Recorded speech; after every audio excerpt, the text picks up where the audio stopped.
सनातन धर्म में पुराणों का महत्वपूर्ण स्थान है। यह हमें ईश्वर के स्वरूपों और उनकी लीलाओं के जरिए उनकी महिमा और जीवन के सिद्धांतों का ज्ञान देते हैं। हिंदू धर्म में पुराणों की कुल संख्या 18 बताई गई है। इनमें ब्रह्मा, विष्णु और महेश का वर्णन किया गया है। त्रिदेवों में प्रत्येक को 6 से 6 पुराण समर्पित किए गए हैं। इनका संकलन महर्षि वेद व्यास ने देववाणी संस्कृत में किया है। नारद पुराण। नारद पुराण को महापुराण भी कहा जाता है। इसमें सभी 18 पुराणों का सार दिया गया है। इसमें ज्योतिष, मंत्र सिद्धि, मृत्यु पश्चात के क्रियाकर्म आदि का विधान दिया गया है। इसके अलावा संगीत के सभी 7 स्वर, शुद्ध और कूट तानों के साथ ही स्वर मंडल के ज्ञान का वर्णन किया गया है। मार्कंडेय पुराण। मार्कंडेय पुराण को प्राचीनतम पुराण माना गया है। इसमें सभी वैदिक देवताओं इंद्र, अग्नि और सूर्य सहित अन्य का उल्लेख किया गया है। इसमें गृहस्थ धर्म, श्राद्ध, नित्य कर्म, व्रत, उत्सव, अनुसूया के पतिव्रता होने की कथा, देवी दुर्गा की महिमा का वर्णन मिलता है। मार्कंडेय पुराण में श्री कृष्ण से जुड़ी हुई कथाओं का भी उल्लेख मिलता है। अग्नि पुराण वक्ता और श्रोता पर आधारित है। इसके प्रवक्ता अग्नि और श्रोता वशिष्ठ हैं। इसीलिए इसे अग्नि पुराण की संज्ञा दी गई। इसमें विष्णु के अवतारों सहित शिवलिंग, दुर्गा, गणेश, सूर्य, प्राण प्रतिष्ठा आदि का वर्णन मिलता है।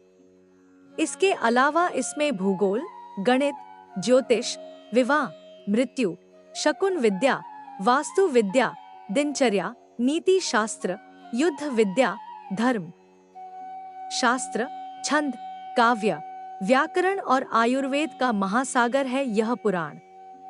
भविष्य पुराण में सूर्य का महत्व और वर्ष के 12 महीनों के निर्माण का उल्लेख मिलती है।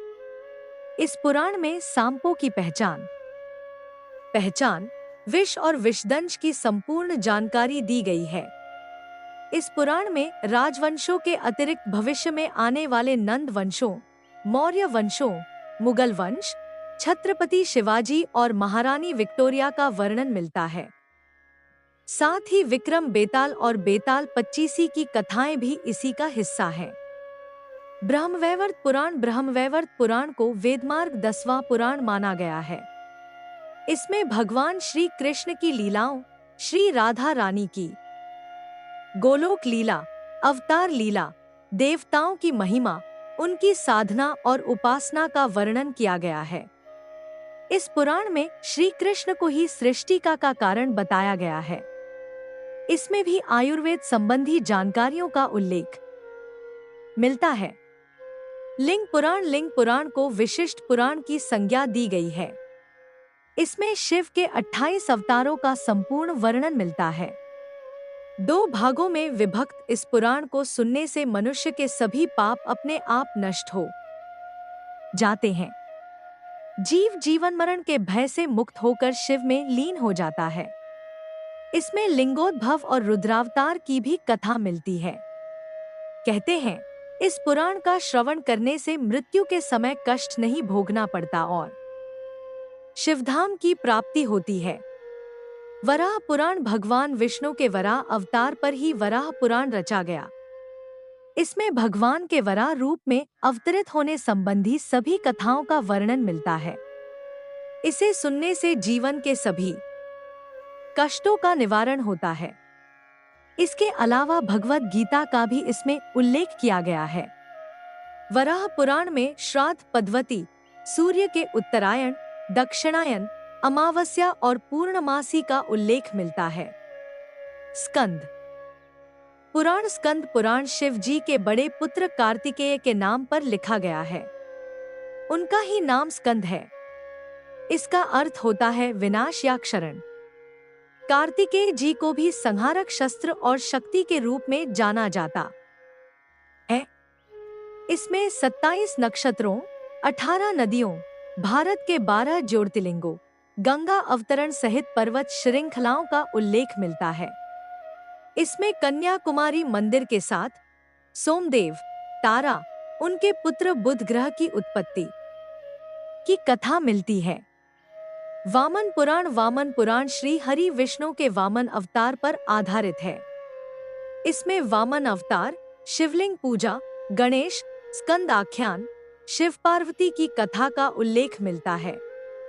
इसके अलावा इसमें नरनारायण, भगवती दुर्गा, प्रहलाद, श्रीदामा, शिव लीला चरित्र, कामदेव दहन, हरि का काल रूप, लक्ष्मी चरित्र सहित विभिन्न व्रत और स्तोत्र का वर्णन मिलता है। कूर्म पुराण, इस पुराण में चारों वेदों का संपूर्ण सार मिलता है। मंथन के समय मंदराचलगिरी को समुद्र में स्थिर रखने के लिए देवताओं की प्रार्थना पर भगवान विष्णु ने कूर्मावतार धारण किया था। इसमें उनके उस अवतार में दिए गए उपदेशों का वर्णन मिलता है। साथ ही ब्रह्मा, विष्णु, शिव, पृथ्वी और गंगा की उत्पत्ति का भी उल्लेख मिलता है। कूर्म पुराण में मानव जीवन के 4 आश्रम धर्मों की भी जानकारी मिलती है। मत्स्य पुराण का संबंध भगवान विष्णु के मत्स्य अवतार से है। इसमें जल प्रलय से लेकर कलयुग के राजाओं की सूची दी गई है। श्री हरि विष्णु बताते हैं कि इस पुराण को श्रवण करने से मनुष्य की कीर्ति में वृद्धि होती है, आयु भी बढ़ती है। इसके अलावा मनुष्य सभी पापों से मुक्त होकर श्री नारायण में लीन हो जाता है। गरुड़ पुराण, इस पुराण में 84 लाख योनियों के नरक स्वरूपी जीवन के विषय में बताता है। इसमें भगवान विष्णु के अलग अलग अवतारों का वर्णन मिलता है। मृत्यु के बाद आत्मा की दशा का उल्लेख मिलता है। पूजन, तप और मंत्रों का भी वर्णन मिलता है। इसके साथ ही धर्मशास्त्र, नीति शास्त्र, ज्योतिष शास्त्र और योग का वर्णन मिलता है। बाकी की शेष पुराणों का वीडियो अगले भाग में आएगा। जिस किसी को भी इस पार्ट 2 की जानकारी लेना हो तो वीडियो के कमेंट बॉक्स में कमेंट करें और साथ ही अगर आपको वीडियो अच्छी लगी हो तो वीडियो को लाइक, शेयर और चैनल को सब्सक्राइब जरूर करें। धन्यवाद।